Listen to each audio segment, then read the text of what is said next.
Ready? Okay. Okay, are we ready? Okay. Greetings, everyone, and thank you for joining us today as we embark on a super engaging conversation about AI and fundraising. My name is Jamie Hayes-Sells, and I've lived in the higher ed and fundraising world for the last 20 years. And I'm thrilled to be joined today by Jim Dries, founder and CEO of Pilytix, which is an AI tech company that focuses on helping fundraising teams become more productive. And we are also joined by Ryan Ginard, award-winning author of Nonprofit Moneyball and Future Philanthropy. Ryan, Jim, it's great to be with you today. I'm so looking forward to our conversation. And if you're okay with it, I think let's just go ahead and jump in. We have a ton to cover. Does that work? Let's do it. All right. First things first, Ryan, you mentioned in the book, Nonprofit Moneyball, which I love, by the way, that the nonprofit world needs a base level education on what AI is and what it can do for them. And I'd like to hear from you both on what AI means to you and how you think AI can help in the world of fundraising. Ryan, let's begin with you. Yeah, definitely. I'll leave it to Jim to go to the more nuanced answer, as it were. But in terms of a simplification, and I think that's where we are at with the fundraising space. I just look at it as kind of automation and how to make our systems more effective and efficient by gleaning information from stuff that we really do have the blinkers on, that we can't comprehend in real time. And yeah, just to help us free up space to go speak with people. It's there as an information source. It's there as a rich data set that will make us better fundraisers, which will secure more funds and resources for the people that we serve. So I know Jim is definitely going to give the tech thing, but that's what we're here for as well. I think I'm going to learn just as much as I'm going to share. So I'll flick it your way. Great. I think when we think about AI, it's got sort of a lot of different meanings to a lot of different people. But I think the way that we look at it, and I think the way that fundraisers and the fundraising community as a whole has to look at it, is it's an opportunity for massive productivity gains. And when we think about all the work that goes into fundraising, from initial connections with new prospects all the way through securing a donation, stewarding and so on, it's a lot of work involved and frankly a lot of wasted time. And nobody likes to talk about it because we all think like, hey, this is just part of the process. But I'll always ask the question, does it have to be? Do we have to be spending so much time, calling people who've got like minimal engagement or ability to donate? Or should we really focus on our time, our efforts, our energies on those prospective donors who are likely to yield the outcome that ultimately defines the success of the organization that we're working for? So, you can get really deep down into different types of AI and what it means. But at the end of the day, to kind of simplify, I always encourage people, and we do a lot of work, obviously, in the university fundraising space. I would always encourage people to kind of break down their processes and think about just, do your best to kind of peel your blinders off and say, where could we be more efficient? And just start with that kind of high level question. Where can we be more efficient? If you don't know, I would encourage you to take some of the calls from vendors who come around. Obviously, and we're one of them. We've all sort of got our own vested interest in our own products, but those conversations, I think, can be really sort of helpful, especially with great companies, when they help you understand like how other folks are operating and how the best of the best are operating. And so, at the end of the day, I think the short answer, Jamie, to your question is we're talking about productivity gains. And I think that should be a pretty good thing for most organizations. Working smarter, not harder, I always said. And I think AI definitely brings that to the forefront. A little follow-up on that last question. I think if we turn on the news, right, like lately there's been a ton of discussion and fear about AI replacing jobs. I'll let either one of you answer this. How serious of a concern do you think that is in the realm of the fundraising? I think it's an opportunity, to be fair. Like, there are going to be mass job losses, but that will be in a lot of older industries like manufacturing. We're going to see an abundance of people coming into the services industry, and if the nonprofit sector and fundraising and philanthropy is proactive, they can be the beneficiaries of that, getting a lot of skilled people, upskilling them, and then giving them the tools to be successful. I think that we are in, that fourth industrial shift. And if we know it's coming, then it's better to be prepared. And that's the thing. That's why we're having conversations like this. It's tech can be very beneficial. And how do we demystify it so people, can get those productivity gains and can actually reach their ceiling in whatever profession they want. And for us, that's fundraising. I love it. I agree. Yeah, I think, if you read some of the new AI capabilities that are coming out, some of them truly are cause for alarm, and we should, I think, hit pause on some of them. Look, I think there's kind of an inevitable force. I think it's fair to say that at some point the robots are going to replace all of us. I hope it's not too soon. I think it's going to take an awful lot of time. But in the meantime, I look at some of the new applications that are coming out. Obviously, we've got a handful of applications in this fundraising world. But I just keep coming back to productivity gains and look at the positives. And I think this kind of drafts off what Ryan said.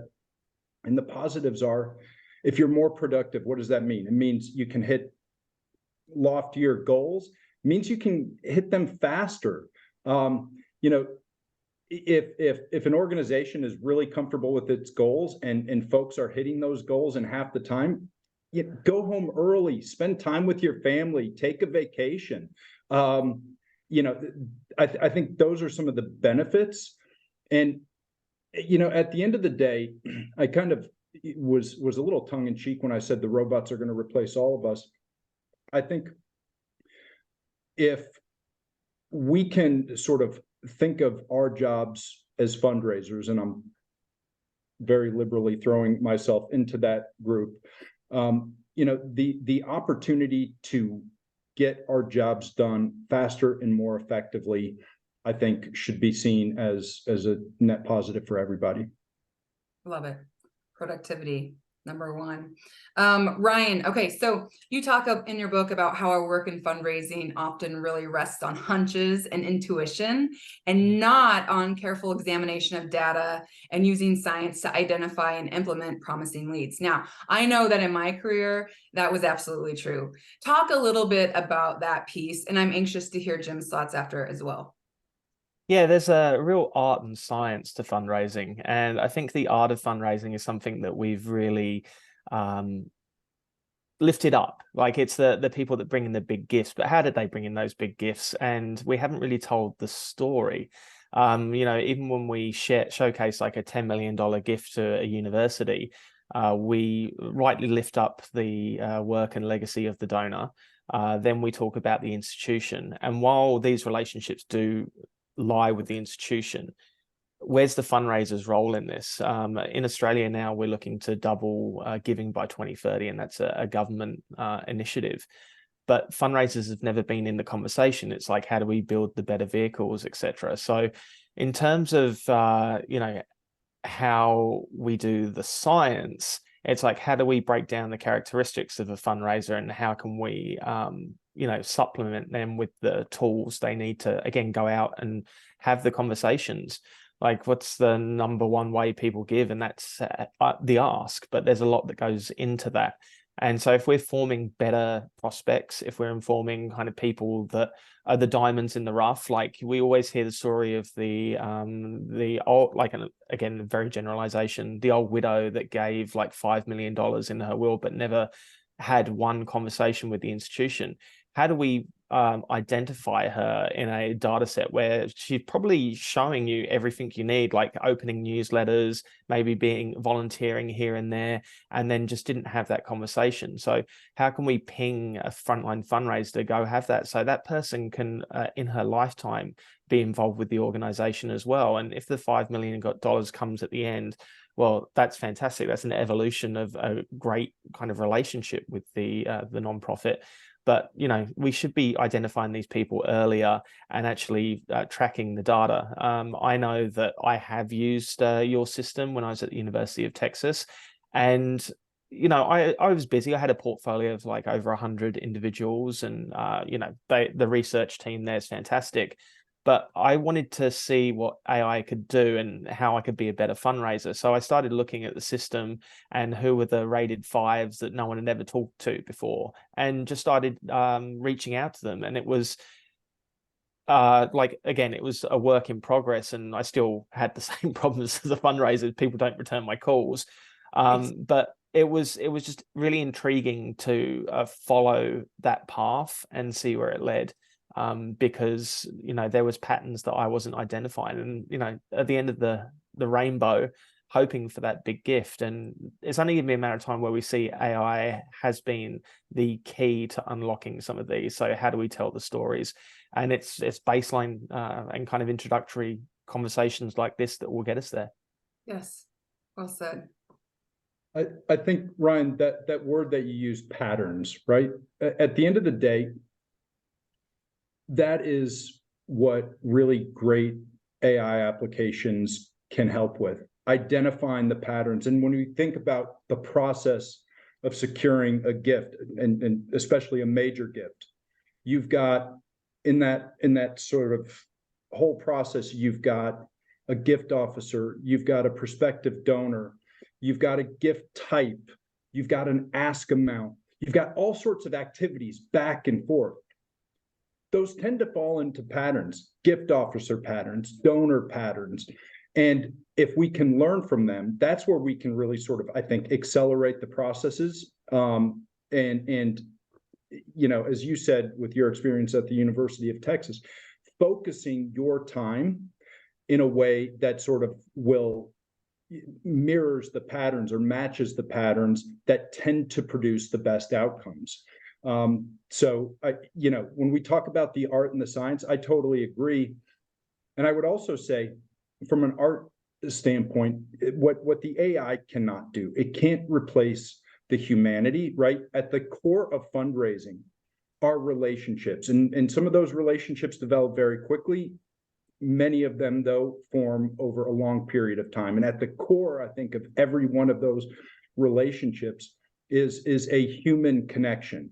And I think, so when we talk about the art and the science, like, I can't teach anybody how to be a compassionate human, a good person, an engaging person, right? That is, again, that's the art of it. And hopefully, if we've hired good people, we don't have a lot of teaching to do. We don't want to sort of, I think, fundamentally change who they are. But I think what we can do is change sort of where they focus their efforts, the time that they spend. And that's when I think about sort of the art and the science, that's what I'm thinking. The humanity being the art, and all of the data generated from donors, from prospects, from gift processes. That's where the science can come in. And I think I completely agree. It is and always will be an art and a science. That's what's so exciting. I feel like we talk about this for hours. Anyways, I'm going to continue on this path because I don't want to get stuck there, but I think that's such a big, important piece of this whole conversation in AI. But moving ever so slightly, I want to talk a little bit about portfolio construction. You know, a really important piece of the puzzle, in my opinion, in terms of the fundraising process. And in the book, Ryan, you speak specifically to those folks who build out portfolios. What are your thoughts on, and we talked a little bit about it, but using data to assist in that process of portfolio build outs? In your experience, are we as fundraising professionals and even in our fundraising organizations using data to the best of our ability in this process? What are your thoughts there? Well, Definitely not. So I definitely think there is no art or science that goes into portfolio construction. I think that frontline fundraisers come in and they inherit whatever the person before them had. And, you know, a lot of these gifts are built on the shoulders of that kind of work that happened before. But again, there's no nuance. And so when a new fundraiser comes in, wouldn't it be great if they took just a stop in time and just had a look at it and go, are these individuals right for this fundraiser? Are these individuals right for this kind of thread of work? Like if you're working in computer science, are they all not just grads of computer science, but are they leading companies that have the work or have employees there? Again, it's just smarter construction. And I've always professed to go, well, the fundraiser should also have a say in it as well, and not cherry pick the best ones, but look at, again, the patterns to keep the theme going, the patterns that show this could be a great prospect. And it's not looking at the ones that have had like 200 touch points and haven't made a gift, because that's just totally warped. It actually warps the system. But have we been looking at the people that have been given regularly, that aren't managed by someone, and that are utilizing other opportunities like matched gifts? Have they again been interacting, their scores in the background that are showing again propensity, not just kind of the research through I guess capacity, but are they again opening emails? Are they going to meetings? Are they going to, when everyone rocks up into San Francisco for an alumni event? Are we looking at that stuff? So it's time to start counting what hasn't been counted in the past. And you know, we do need machines to get us there. So yeah, portfolio construction, when a fundraiser walks in the door, we literally map out their trajectory for success. And that's why we see people leave at 18 months, because they're given someone that looks good on paper, just has no affinity, and they're like, you break down those walls and you go get them. And it's just a waste of time sometimes. So, you know, again, we've got to be smarter around this. Love it. Yeah, Ryan, I completely agree with that. And when you say they look good on paper, what that normally means is that they check a handful of demographic boxes: where they live, some perception of how much money they have, that type of thing. There's very rarely is there a consideration for some of those things that you just mentioned, which I'll lump under the broad category of engagement. Are they engaged with your organization? Are they interested? How do you know? What signs have they shown? Are you tracking that? But then, how did those sort of interest levels compare? And I keep coming back and using this word patterns. How do they compare to the patterns of those who have donated before, and those who have donated for certain, whether it's gift types or units inside of an organization? How often they get, like, we've got to, as an industry, we've got to start thinking in these terms, because as you said, Ryan, and I agree, what happens is new fundraiser comes in and they just inherit a portfolio. And so doesn't necessarily, in a lot of cases, when I talk to people who are building these portfolios, they don't take into account kind of some of these elements related to engagement, but they also don't take into account, as you were saying before, sort of the fit, the profile of the gift officer. Where is that gift officer going to be most likely to succeed? And so I think we can get so much more out of our current portfolios if we just kind of think about who are the prospects that are in the portfolios and who are the gift officers that are assigned to these portfolios, and just thinking through what are the sort of strengths, weaknesses of both sides of the equation. What are the strengths and the weaknesses of the gift officer? Where have they sort of shown greater or less success? And you know, you say we're going to need machines to do this. Well, I think so. And obviously I have a vested interest in saying that. But I think at the very minimum, we have to start looking at the data. Every organization that's been doing this for a long time has a lot of data. I think a lot of organizations have convinced themselves that because it's messy, they don't have it. Well, okay, that's fine, but you still have it. So we have to stop sort of, I think, hiding behind this excuse or wall that we built that, our data is not good enough to learn from. Because if that's the attitude, you are just going to, as you said, keep doing what has always been done, whether it's been successful or not. Yeah. And I think just to add to that, one point that really stuck out at me on both of your comments there is like reiterating, as a fundraiser, I'm not deep diving into the tech every day, always, but that the AI piece, I always would think, of course, the AI piece is strictly on the donor side, right? Like what does a donor, what capacity, all the things. But I think the thing that's super specific and really important to reiterate is it's also on the gift officer side. We can learn from those behaviors, the gift, all of these things come together to put a more complete snapshot and make things a little easier. And I just think that's fascinating. So just a little tidbit there. I want to move a little more into another hot topic that all of my friends in the fundraising sector are talking about. And Ryan, you did cover it in your book. And it's roughly that half of all fundraisers are considering leaving their jobs within the next year. And that's really a staggering statistic. Ryan, tell me why you think that is and what can we do about it specifically in the tech side of things? Yeah, definitely. It's a brutal reality for a lot of people, but again, it's kind of digging into the data a bit more as well. Like the people that have been there for 10 years stay. Like it's the frontline fundraisers, the people that are doing kind of annual giving that are just cutting their teeth in the space. We don't really give them the tools they need to be successful. We don't invest in them. It's kind of, you go out and you patent the skills and approaches from the leadership or the culture that from the organization you work with, and that's an issue. So the big problem is just the profession itself. It's self-regulated. And how do we professionalize the profession? And that's something that I've really been kind of banging the drum on. And, it's just what tools do you have in your toolbox? And that really is a leadership issue. It starts from the board setting the goals. It starts from, again, leadership and their reluctance or,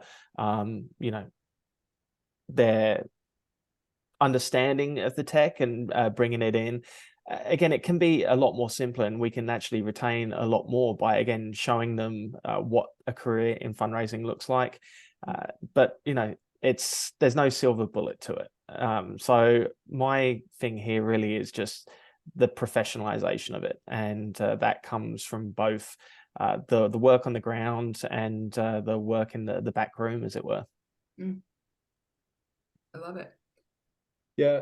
And Jamie, you and I obviously have spoken with an awful lot of fundraising organizations, and employee turnover is a huge problem. And I would sort of say that applies to the industry as a whole, but certain organizations are better at retaining their fundraising team than others.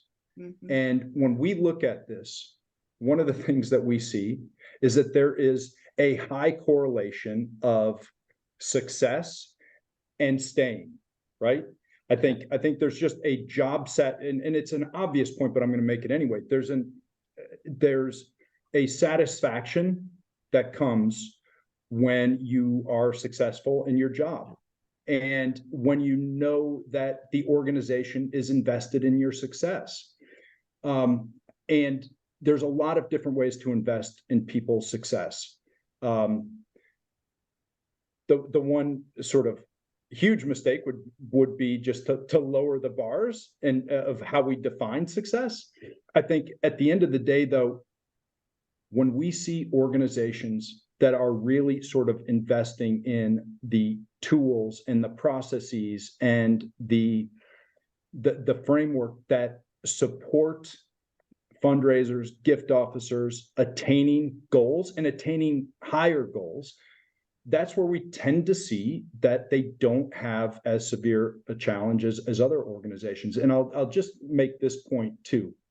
The costs of sort of the revolving door that you have on so many of these organizations are incredible. And so at what point do people have, like, it's starting to change, and I think this is good. I think folks are starting to realize that that revolving door of new employees coming in and old ones going out, that it's time to call time out and assess what can we do to really understand how we can create an atmosphere of success, because that success leads to satisfaction, which typically leads to lower turnover. 100%. And thinking about that in the staff retention piece, right? Like, I know that my friends also talk about, there's been some interesting studies that show the cost of replacing an individual employee can range up to 2 times that person's salary, right? So how can we use tech, specifically thinking in AI tech, right? How might we be able to curb fundraisers leaving the profession by using tech? I think you kind of touched on it, Jim, but just by working smarter. And when you're winning, when you're closing those proposals, it's so much more fun to be at work. When you're getting the right prospects in your portfolio, it's so much fun to just go close those gifts and like keep on moving. That's the name of the game. I mean, when we're talking about a success, a culture rather built on success, it's all of those things that you just mentioned. It's sort of a mindset where fundraisers look at sort of the next 4 or 5 items on their to-do list, and they're excited to do them, right? Because they know that it's leading somewhere. It's not just kind of the old school smile and dial, I have to do it. No, I'm actually doing something that is taking this organization somewhere. Yeah, I'll just add to that a quick anecdote. So again, it goes down to leadership as well. You see traditional fundraising shops that they swallow up all the big major gift opportunities, and but fundraising can be inherently taught. So, if there is a major gift and it's kind of a surefire thing, well, as much as a major gift can be, you should be bringing in the less experienced folks to kind of go through the process. Like, what does that relationship look like? Where does the ask? Where does the close look like? How do you build a proposal, and let them build the skills and experience there? I had someone where a $75,000 gift came in. They literally just wanted to, sign a gift deed and get it done. I'm like, well, I can pump prime my metrics, great, but what does that mean for the organization? So one of our younger staff wanted to become a fundraiser, and they were in alumni relations. I'm like, you take this, I'll work with you to secure it, but I mean, you go on and you get the the metrics and the plaudits for yourself. And he's now gone on to promotion within 6 months of actually securing that gift. So again, fundraising is a team sport, and I mean, that's kind of that Nonprofit Moneyball thesis. And there's a lot of stuff that goes into a professional sports team, which is the players, the nutrition, the tech, everything. Professional sports has changed and evolved over the past 20 years, but fundraising hasn't for the past 100 years. So let's tackle that.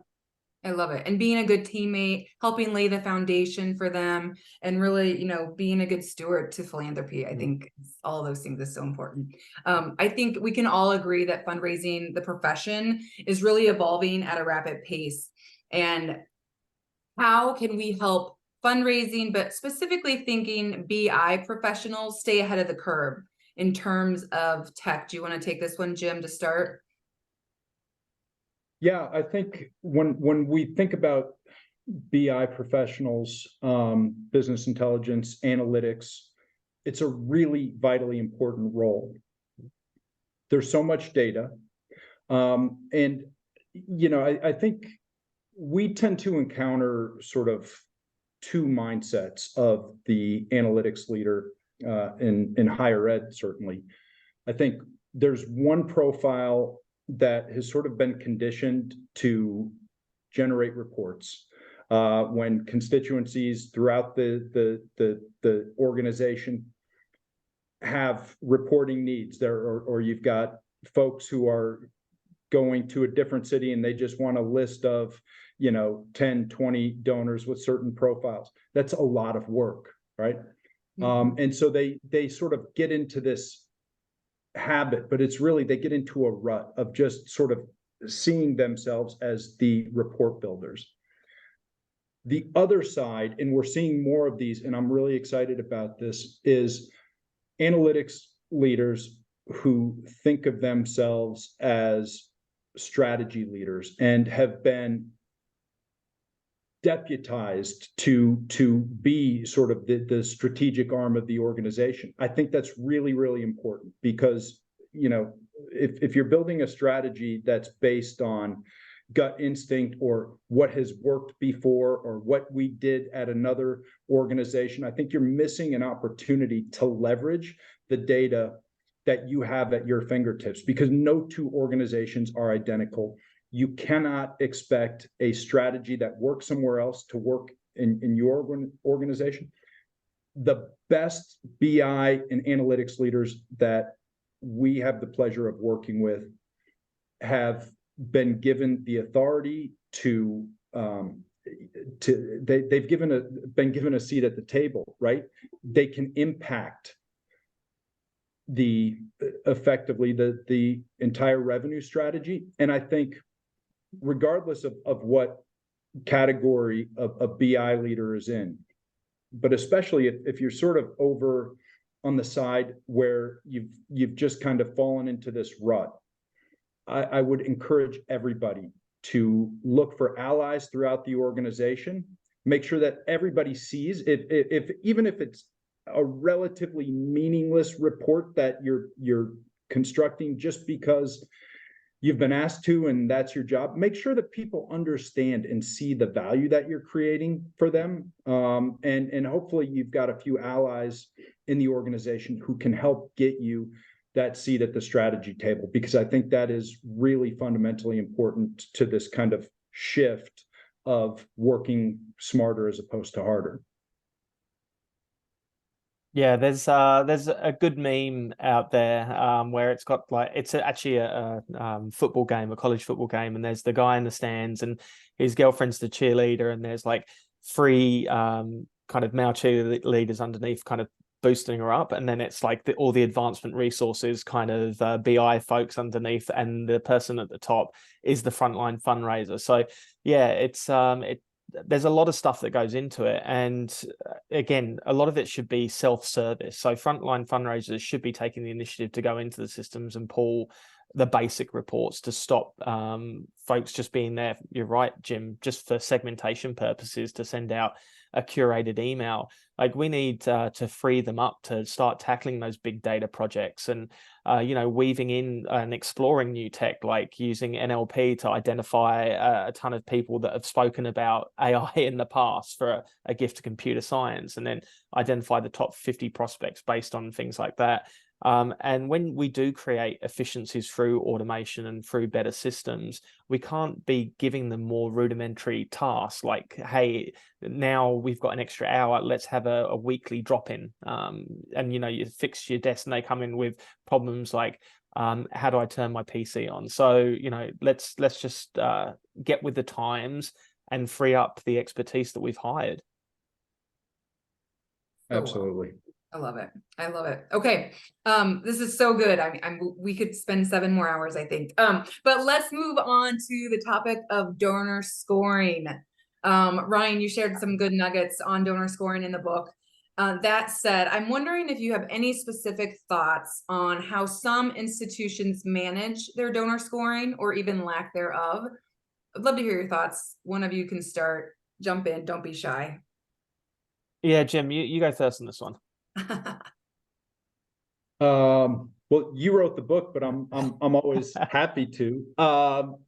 Yeah, donor scoring, I think, Jamie, there are so many different approaches, but I think the fundamental issue with most approaches is that they are scored at a snapshot in time, and then they're not updated or renewed for a very long period of time. And the challenge with that is, again, what's sort of the definition of a qualified prospect? ability to donate and interest in donating. But the problem is interest levels are fluctuating on a daily basis. And if we're looking at somebody who has scored 6, 8, 10, 12 months ago, regardless of what that score said, they weren't interested before, or they were very interested before, it could be totally flipped today. And so understanding that you've got access to all this data that will give you some pretty keen insights. Ryan, you mentioned a couple of them before. Are they suddenly opening their emails? Are they going to campus? Are they somebody who graduated 20 years ago, and then just this year they started volunteering, they started coming back to football games. Their mailing address has changed and now they live 6 miles away. Like, there is so much that we can sort of glean from the data that gives us a pretty good understanding of whether a person is a qualified prospect. But I think that first things first, I think the scores that tend to yield sort of the most sort of ordinary or disappointing results are based on 1, 2, maybe 3 factors, typically wealth, but not taken into account whether or not they're interested or engaged. And if they're not interested or engaged, we've got to be really smart about whether or not we apply our very limited fundraising resources to that prospect, or whether we try to engage them, online, sending emails. Hopefully we've got an engaging website or other sort of tools that they can connect with us, and we should keep trying to connect with them. But at the end of the day, Jamie, you asked the question, what's sort of wrong with these scores? I think to boil it down to 2 elements. One is they're not typically updated, so you're missing that engagement piece, and the other is that they're based typically on 1 or 2 or 3 factors, sort of a one-size-fits-all approach. These are the 3 factors that we found at this university. These are and therefore we're going to treat all of these universities and their prospects the exact same way. Doesn't work. And it doesn't work because you've got different audiences, you've got different data, you've got just a wholly different environment. And so, I think organizations really have to start looking at their data and thinking about primarily looking into some of the engagement data, just as hard as they've been looking at wealth data for all these years. Yeah, Jim, you nailed it when you said it's a snapshot in time. Like, our systems are static, they're not dynamic. And a lot of fundraisers I found don't come in and carry on the conversation that was held previously. They feel they got to build their own rapport and trust because, the ethical foundations say that that's the case. But again, I just reiterate to all fundraisers, the relationship is with the institution, not with the fundraiser. So start looking at what they've said previously. So if they're putting their high school kids through private school, but they want to give once they've paid through college, then there should be a way to click in the system that this prospect comes back to the top 8 years later. And you're right. How do we keep on screening for someone's moved back to the neighborhood and all of a sudden started buying tickets to Longhorns games? Again, the systems need to be pinging us. Like, humans are flawed, and we never kind of follow up because of the sheer volume of portfolios and even the pools that supplement the portfolios. It's always go, go, go. When, if you've had a great conversation and they have shown affinity and it's going to take them a couple of years to go there, don't just come back to them in a couple of years. Like, have a way to just have it boomerang into your purview like every 6 months and just do a simple reach out. Or you can even automate those reach out emails, like, how are you doing? Instead of having a circular go out saying, come to this event, can you pull them out and then send it to them yourselves or forward on that invitation with a personal touch? That's the art of fundraising, right? So the science is there. It's just, are we going to implement smarter systems, or are we just going to keep on operating in Excel spreadsheets? So yeah, it's just, it's mind-boggling sometimes, and I often get caught. It's like when I moved to Australia, had a new portfolio, met with 150 people in the first year. Great, I'm meeting with people, but can I keep up that pace and keep up the quality of those conversations? The answer is no, because if I'm then meeting with another 150 people, how am I going to deal with 300 people the following year? Like, we don't look at the compounding statistics. And, again, I think that's just an education piece. So well said. And I think while we're talking about communication and segmenting, like what you're just saying, about making sure they're still top of mind while, trying to continue the cultivation, but maybe they're not ready for that gift right now. You did talk about the importance of communication, Ryan, in the book, and to donors and prospects. Talk about how tailored messaging and target outreach strategy really helps in that fundraising world. Yeah, like, people can tell now, even with ChatGPT, it's made everyone skeptical about every email that's coming through. Like, is this an authentic voice? Is this a person just, again, ticking off that stat box? It's like, again, we have a lot of vanity metrics in nonprofits because we don't understand how to use data. We don't know how to use metrics that tell the real story. Basically, we're kind of feeding up to a board with dashboards saying, oh, aren't we great? We're on track to hit our goals. But you can be on track until it gets to October, and then you're like, oh, we're $10 million short. We're not going to close by the end of the year. So how do we start using these things and using communication to tell the truth? Again, give a snapshot of the health of nonprofits, because, we always talk about scarcity and various things, but we never talk about the abundance. We never talk about expanding the pie. We use it as a throwaway line. Wouldn't that be great? But with social enterprises and stuff, like, they're built into the model, and 501c3 is just a tax designation. It is not a business model. So again, how do you tell the story? How do you sell your organization? How do you sell your impact? So there's a number of layers, and we can go down an entire rabbit hole here. But again, communication has to be authentic.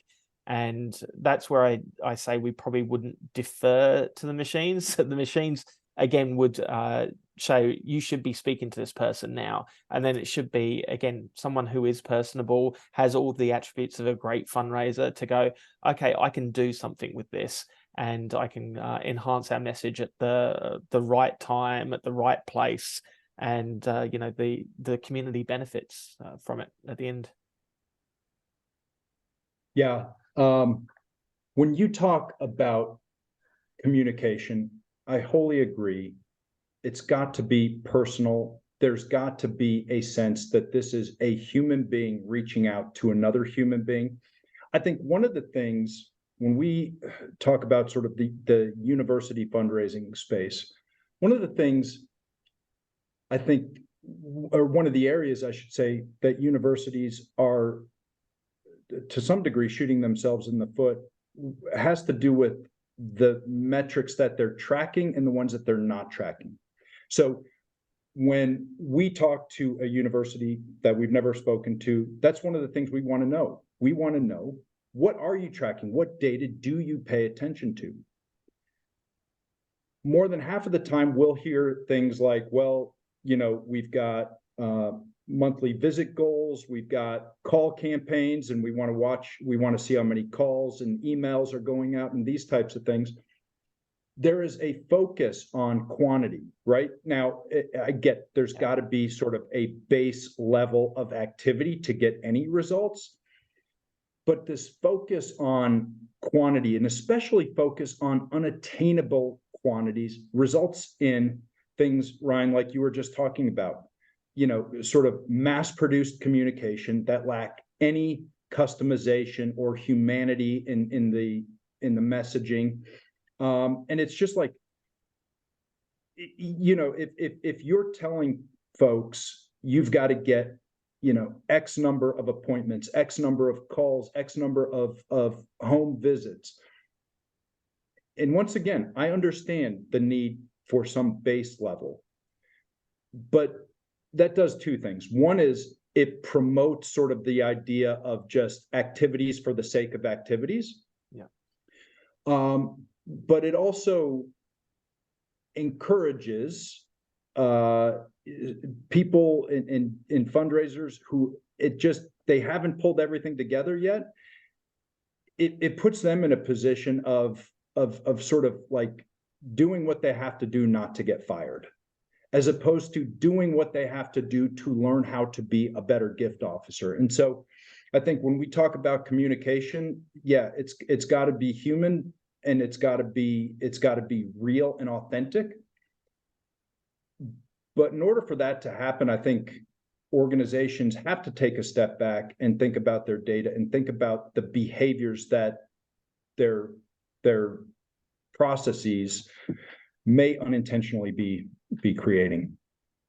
Yeah, outcomes, not outputs. That's got to be the Bingo. shift. 100%. You mentioned something just now about how to be a better gift officer, Jim, right? And I think that's something that I, as a gift officer, could talk for days about. And I think it's a really important question. How do we empower gift officers to make smart decisions and help them scale themselves? Ryan, do you want to start?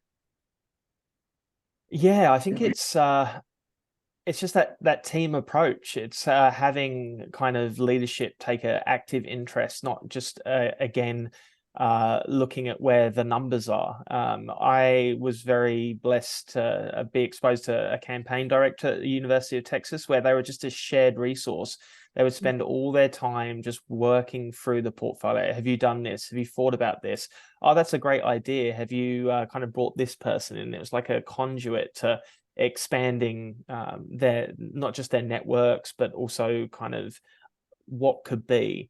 And I think that's the most important thing. We need to show fundraisers where they can go and what they can be and what the big gifts look like. And, you know, it goes back to the retention at the end.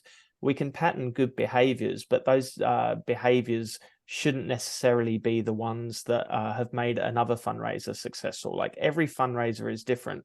And I had a meeting in Sydney yesterday talking to someone that's about to take their CFRE, and they failed their first exam. They've just spooked by the whole thing.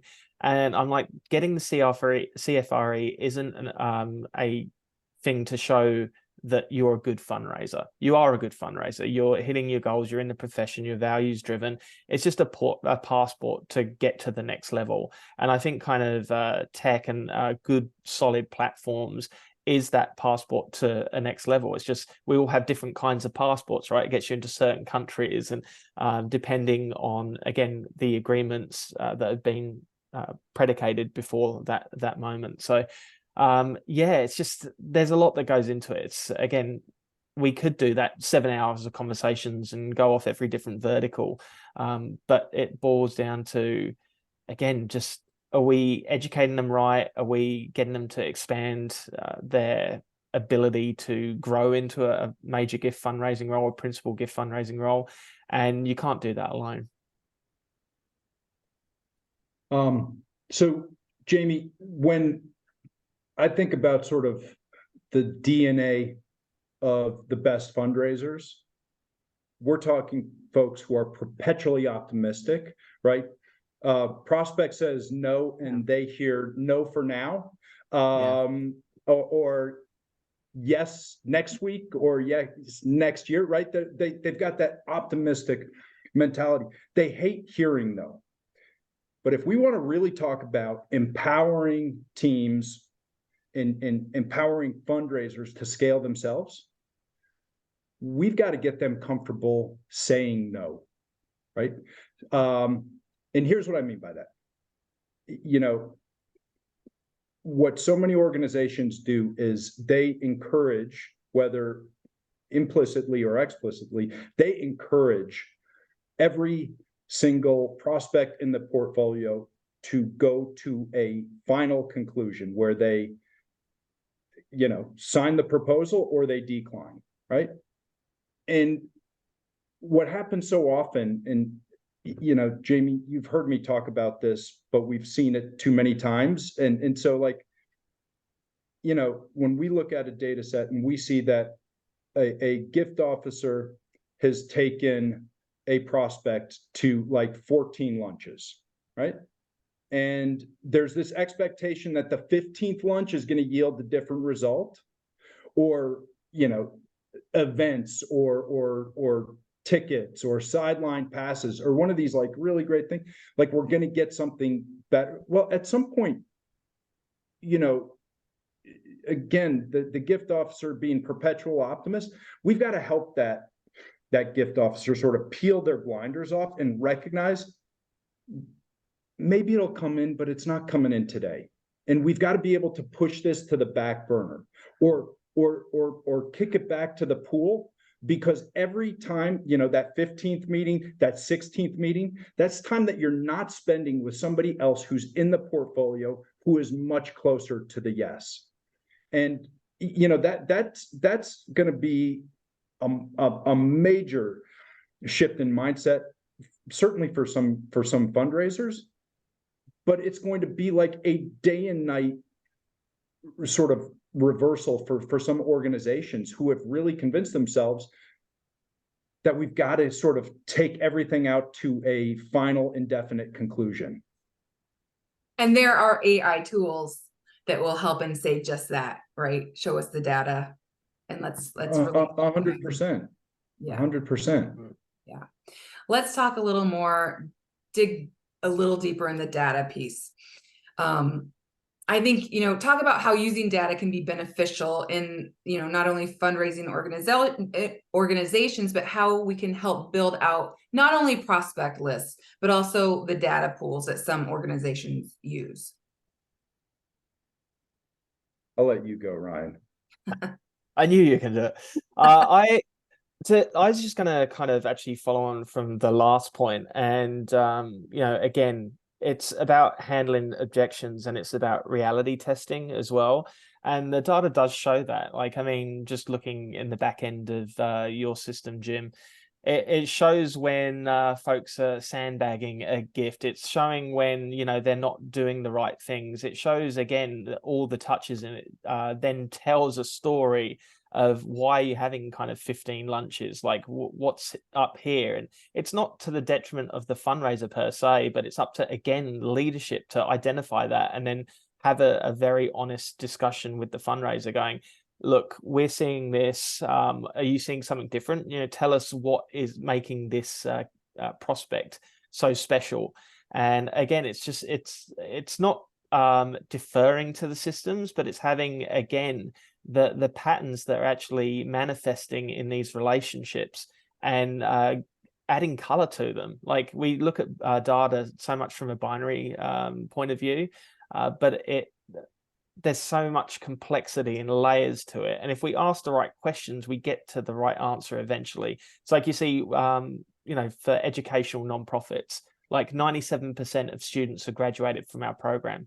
Well, what's up with the 3%? We never ask those questions. Is that because there's entrenched poverty? Is there issues of DV? Like, you know, if we want 100%, and, you know, I firmly believe nonprofits exist to put themselves out of business.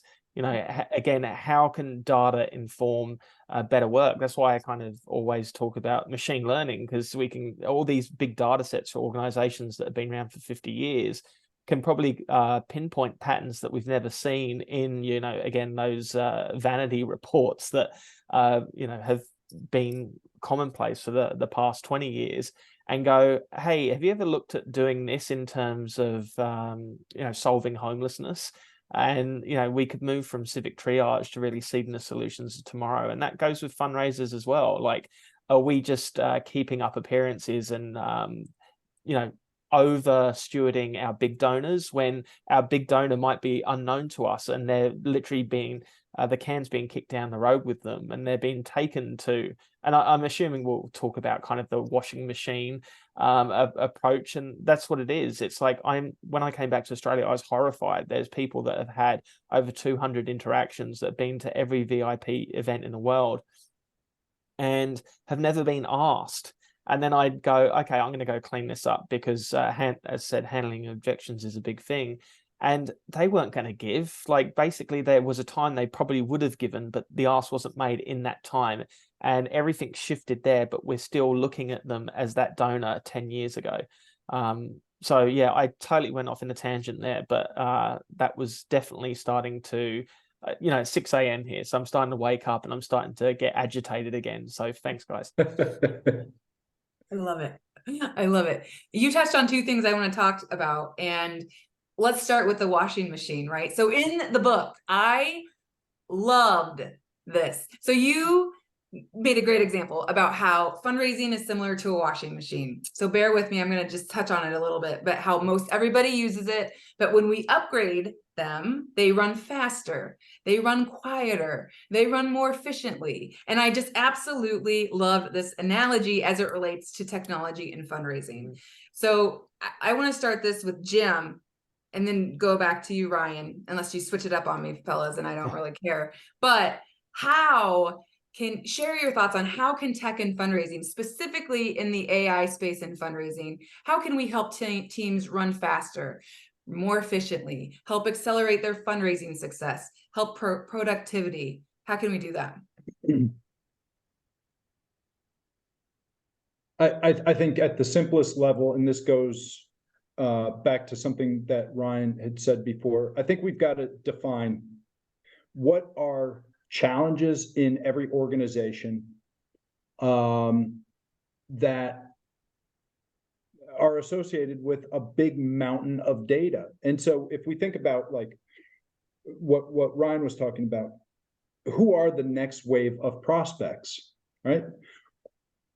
Tech and machine learning, AI applications can help identify the next wave of prospects. They can identify, once again, the patterns in the data that align with first-time donors, whether it's first-time donors at a sort of entry level, first-time major gift donors. So AI can do things like that. AI can, going back to what we were talking about just a minute ago, it can help peel the blinders off of a gift officer so that they're not just spinning their wheels, taking a prospect to the 15th, the 16th lunch. It can help with timing, right? What is the best time to make the proposal, right? What is, these types of things. I think we've got to be also, when we talk about what can AI or what can technology do, we've also got to talk about what it can't do. I mentioned this earlier, but I think in the fundraising space, there's this fear that AI is going to come and take all of the jobs. Well, I think we've got to go back and recognize that if you're asking somebody to part with their hard-earned money, that's not something that just should go in a copy and paste email. Frankly, it's not the type of thing that a human being should ever trust a machine to write the communication for. And maybe we'll get there, right? But right now, those systems, and they're rapidly evolving, and it's really neat, some of the things that they can do. But don't let a machine write your communications for you. Whether it's an initial outreach or a thank you or anything in between, because you were the person that had that interaction, right? What it meant to you and how they responded. So again, when we talk about what machine learning, what AI can do, and we've also got to talk about the flip side of the equation and what it can't or what it shouldn't do. Yeah, tech shouldn't make us lazy. It should make us more productive, right? So again, it goes back to when we free up time, we're filling it with just more busyness when it should be, if you've got an extra hour, give them an hour a month to just go out and explore new things that are complementary to the work to, again, expand their horizons. And that kind of deals with retention and mental health and various things. We talk about burnout quite a lot. So tech can potentially help with that. But at the moment, it's on the flip. It's actually making us more busy and prone to breaking down. I'm going to quickly just use the washing machine analogy one more time. because I've realized there's no way I could write a book about the many different spin cycles and various things. Like Nonprofit Moneyball was easy because sporting organizations are a big beast and a lot goes into them. But with washing machines, we don't buy a new one until it's broken, which is wild, right? It's and if we, they are an investment, a lot of money, but that's pretty much all we upgrade to. So how can we break that cycle? Again, another pun there. This looks like it might be my destiny to write this book, but how do we kind of break the cycle there so we actually are getting in the new efficient, kind of faster model to help us do it? It's like I had my friends they ripped on me. They rip on me quite a lot, especially with the book and stuff. So I had a subscription for kind of like socks and underwear. And this is kind of because you wear them every day, but we literally wear them till they've all got holes in it. And then we kind of just won't go out and buy them. So again, these are all things like it's human nature to just wait until it's broken when, again, we should be proactive. And that goes into, again, how we approach our work, how we approach our day-to-day. Are we proud of our profession? Do we want to seriously close that gift? Like, I mean, I think we could close a lot more gifts a lot quicker than we currently do. I see a lot of people wait until we have to do X, Y, Z. And this is that washing machine cycle. We have to tick off the box here. They have to get that box suite with the president because that's the thing where, they're just going to be at that zenith and, we make the ask there and they kind of picture it in their head. But no, you can make an ask the first time you meet someone if the situation's right. So again, how do we be proactive and just let the washing machine actually be a analogy for the systems in the background? It's humming away. You turn it on, you forget about it, you come and everything's clean. Absolutely love it. It was my favorite part of the book, no lie. I highlighted, underlined. I called Jim right away. I was like, this is the most brilliant thing. Obsessed. Yeah. Anyway. But did you buy a new washing machine? That's the thing. Well, it's on the list. Yeah. It's on the list. So, okay, I have one last thing I want to talk about, and you guys both just touched on it, and we've really been touching on it all day. But I think, the machine learning piece, it's so important. Talk about that importance of building that out, modeling, and the machine learning piece as it helps organizations identify, build, and review donor pipelines. We haven't really talked on that. Let's talk about that. I'm going to defer to Jim on this one because that's the beauty of my work. I write about 10 years in the future about what could be and deconstruct it in a way that kind of the geniuses can actually make it happen. And that's why it's great that this book has opened doors to have conversations like this. Because I want to show folks like Jim and the companies that are going to build those products and solutions for us that we're all in. We want this to happen, and the tech is there. We just don't know how to use it. So this is where I'm going to definitely defer and not kind of go off and talk about machines in a consumer kind of viewpoint. Well, it's funny you talk about 10 years in the future. And I think that's absolutely true for a lot of organizations. They will not touch AI, machine learning, frankly, a lot of other sophisticated technologies for another 10 years, 15 years, maybe longer. Mm-hmm. I think there are an awful lot of other organizations, though, who are looking around and saying the future is now. What can we do? Right? They're ready to run.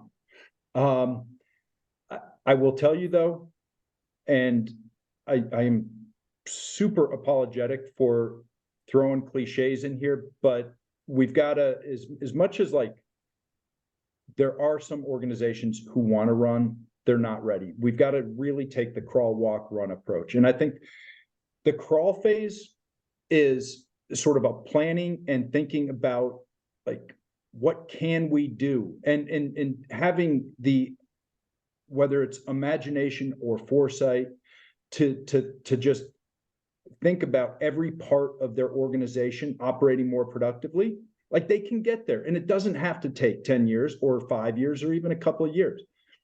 but they've got to be smart about how they get there. If you try to do too much too quickly, you're just going to fall down. And unfortunately, we've had a front row seat to that on a couple of occasions. It's not ideal for anybody.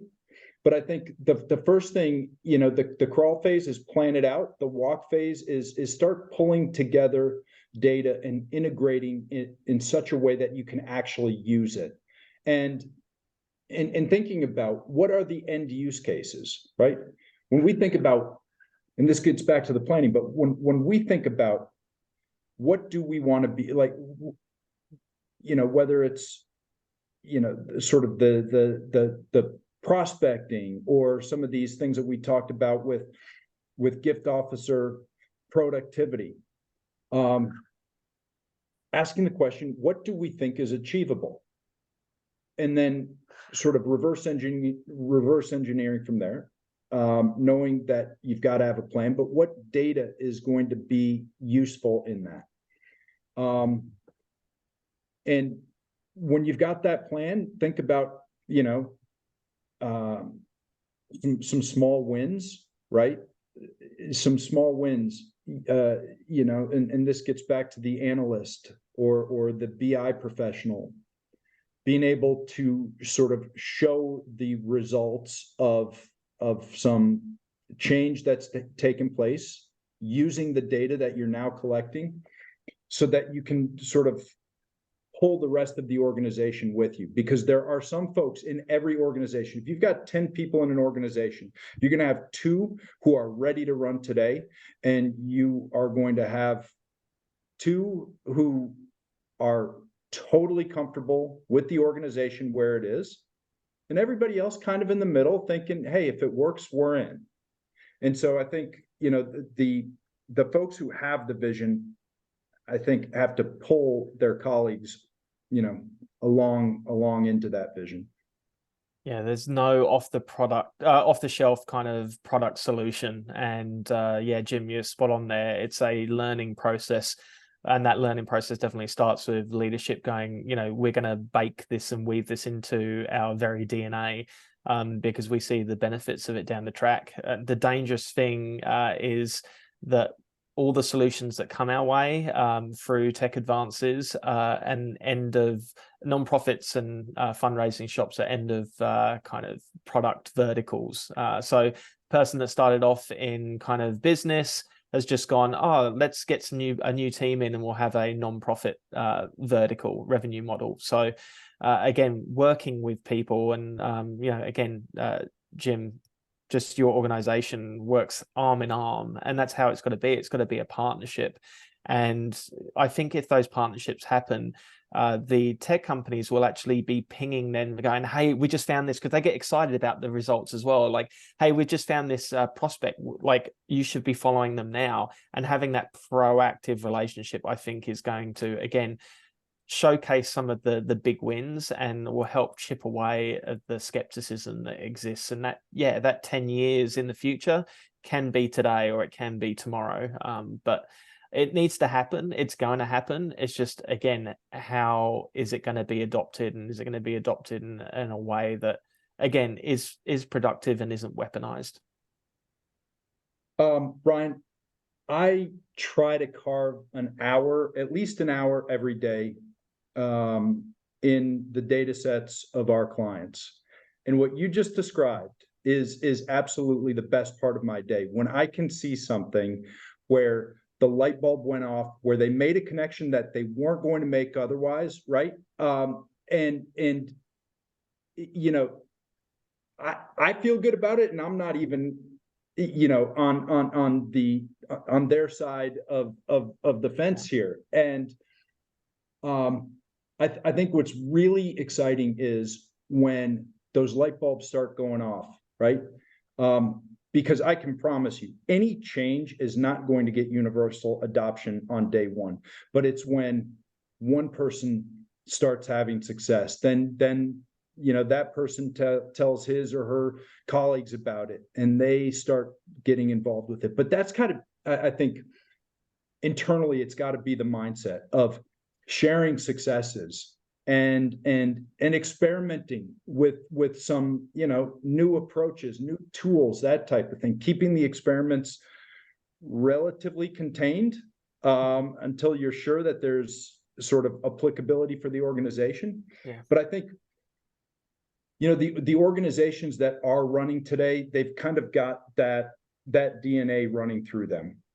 It's, you know, they're risk takers to some degree.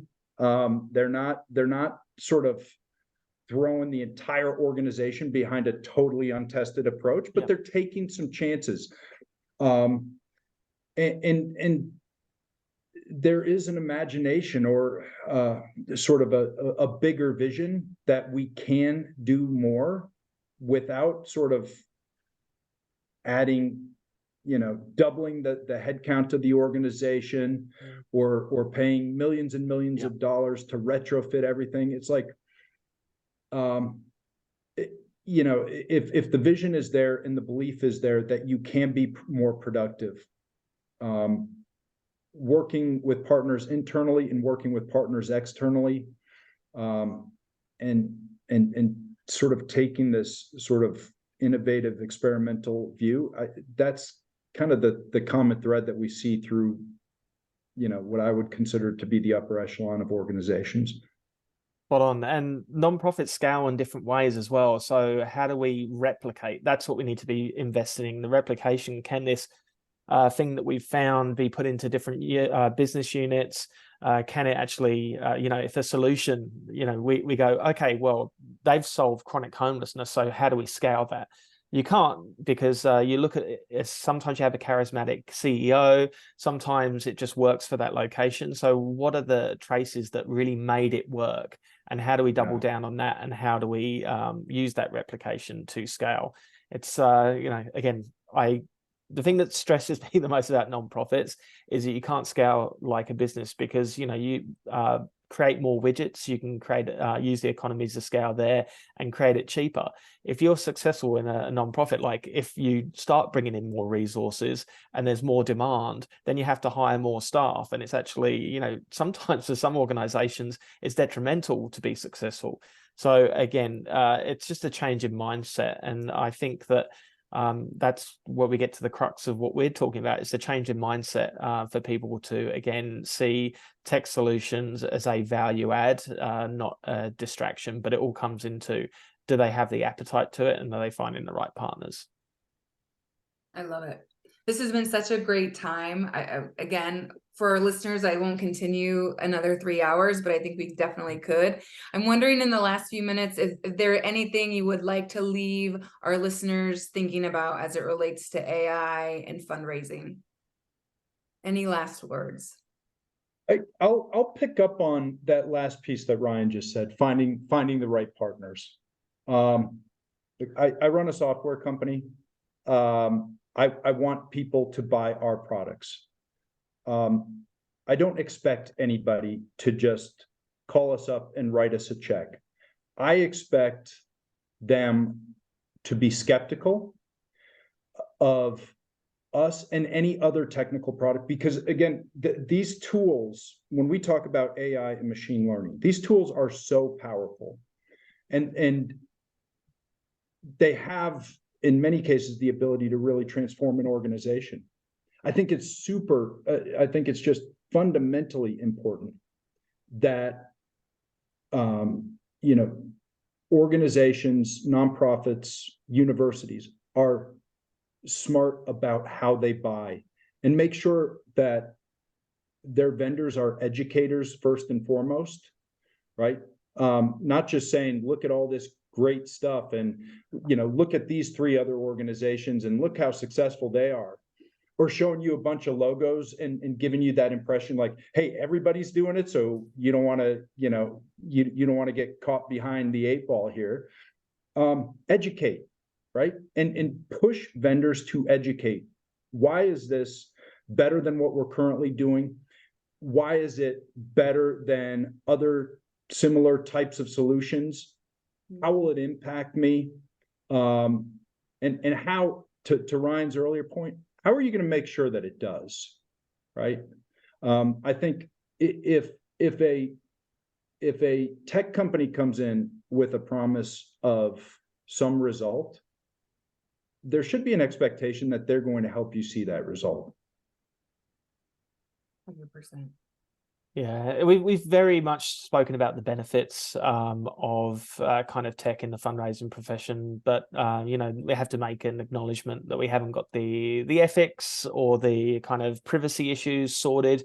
But they'll come with conversations like this. Again, it's you know, creating a fertile ground to at least explore what it could be and what it could mean to the profession. So there's a lot of work to go, but again, we're taking significant steps now, not baby steps. And you know, I applaud the work that you both do in, you know, bringing better tools to frontline fundraising, because we're out there trying to build the resources for folks that are, you know, in need of support. And, you know, we kind of, if we always capture why we do it, that kind of drives the how. So yeah, let's just kind of ground it in that, right?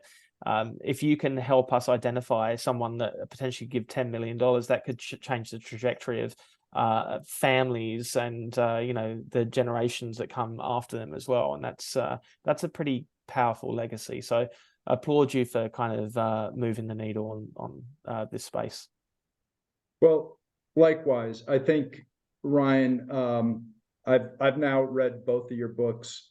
I think it's really so important that you know, this space, I think if we're all sort of being honest, it's a little bit sort of, you know, if I'm going to be hypercritical, it's behind the times, right? And it can get caught up, and it can get caught up, I think, pretty quickly, because there are templates in other industries, other types of businesses and organizations.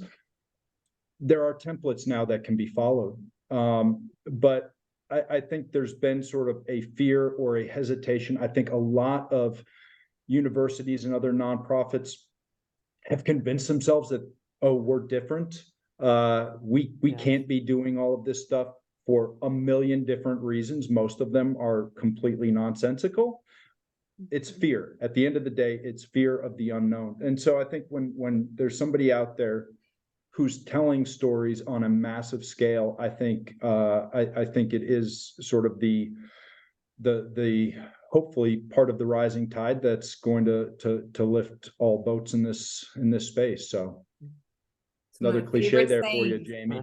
It's one of my favorite sayings, especially in the philanthropy world, right? Everybody, if we help each other, it helps all. So I want to thank you, Ryan. I want to thank you, Jim, for spending time today with me. And it was such a great conversation. I love philanthropy, and I love the AI piece that brings like a greater understanding and awareness and helps our colleagues in the business win at a faster pace and bring in more money for more productivity. And it's the best thing ever. So I thank you both. I hope you have a wonderful day. And for you following us, we're all on LinkedIn. So please find us, follow, and we'll continue the conversation. But until then, we will see you soon. Thanks again, fellas. Thank you.